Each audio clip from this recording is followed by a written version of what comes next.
Maithili express की शानदार प्रस्तुति।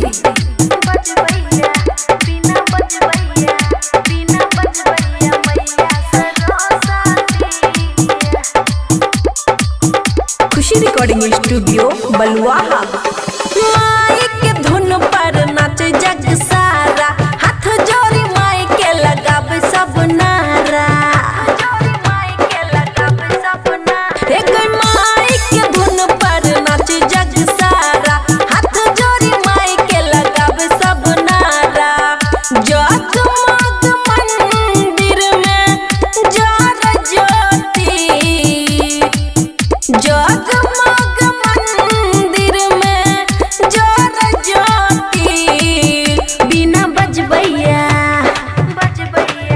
बिना बजबैया माता सरस्वती, बिना बजबैया माता सरस्वती, बिना बजबैया माता सरस्वती।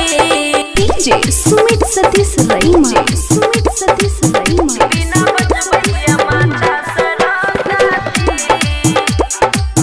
मिक्स बाय अमन अक्के।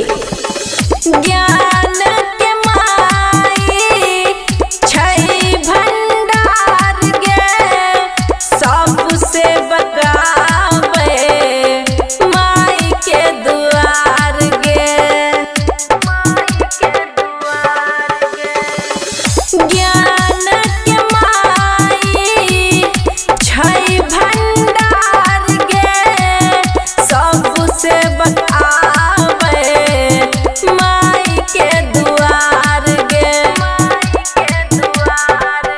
बन जाए माला के हीरा मोती फूल, बन जाए माला के हीरा मोती। बिना बजबैया बिना बजबैया माता सरस्वती, बिना बजबैया माता सरस्वती, बिना बजबैया माता सरस्वती। डीजे सुमित सतीश रईमा, सुमित सतीश रईमा, सुमित सतीश रईमा। बिना बजबैया खुशी रिकॉर्डिंग स्टूडियो बलुआहा।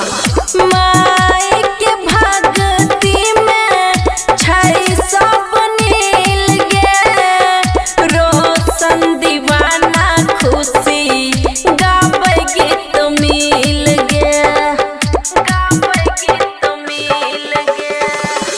माई के भक्ति में छै सब नील गे, रोशन दीवाना खुशी गावे गीत मिल गे।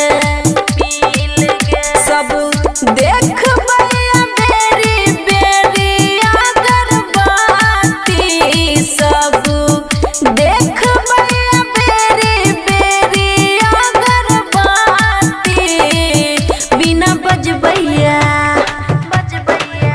बिना बजबैया मैया सरस्वती, बिना बजबैया मैया सरस्वती, बिना बजबैया मैया सरस्वती।